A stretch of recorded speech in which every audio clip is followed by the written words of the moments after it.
When I was 10 years old, Land of the Lost debuted on NBC as a Saturday morning kids show. Produced by the fine folks over at Sid and Marty Krofft Productions, this show was a little different than their previous efforts.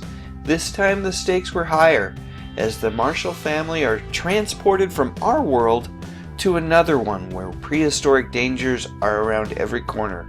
As a kid, I ate this stuff up. The show ran for 3 seasons, 43 episodes in all, which if you're familiar with any of the other Sid and Marty Krofft shows, that's the equivalent of a show running for 10 years or more. Sid and Marty usually only had their shows run for a single season, or maybe 2 if it was super popular, and then they'd move on to the next project and find ways to repackage the old stuff over and over. Great examples of this are shows like The Bugaloos, Lidsville, and Electra Woman and Dyna Girl. But Land of the Lost definitely deserved a second season and a third season. It was just that popular. Sid and Marty would later include Land of the Lost in their syndicated Krofft Super Show package, and reruns would also find their way back to network television again in the 80s, finding a whole new audience of fans. So now that we've established well enough that Land of the Lost was a pretty cool show, let me take a couple of minutes and share with you 5 things that I didn't know until very recently that you may not know either. Number 1. Although uncredited, Star Trek alumnus David Gerald, writer of the classic episode The Trouble with Tribbles, was heavily involved in the creation of this show. As a Season 1 story editor, Gerald, along with Alan Foshko, helped with the development of scripts and helped to flesh out the simple kids show concept that the brothers Sid and Marty Krofft had come up with. In fact, a number of well-respected writers in the science fiction field contributed scripts to the series, including Larry Niven, Theodore Sturgeon, and Ben Bova. And along with Gerald, a number of other Star Trek people were involved, such as D.C. Fontana and Walter Koenig. Number 2. Hey, that's not Rick Marshall! Yep, Uncle Jack ended up keeping an eye on Will and Holly during Season 3 due to a contract dispute with actor Spencer Milligan.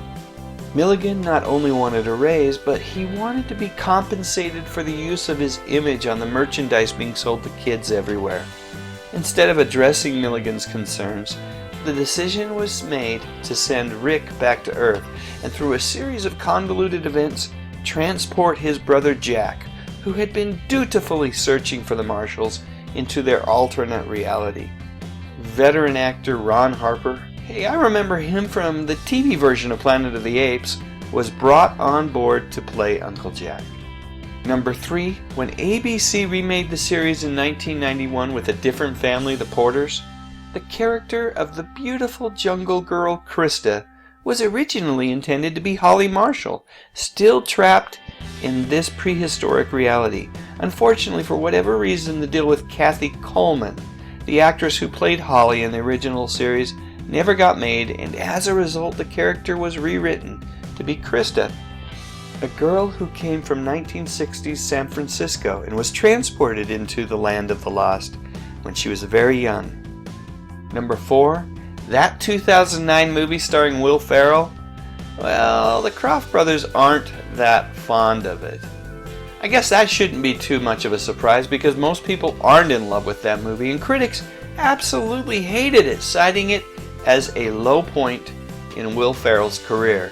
Still, I didn't mind it. Not a masterpiece, but there were moments that were mildly amusing. And last but not least, at number 5, we've got the Krofft brothers, who are hard at work developing a new version of the show for television. This time they promise it is going to be even more serious, and each episode will be an hour long. Boy, I hope they really pull it off. That would be awesome.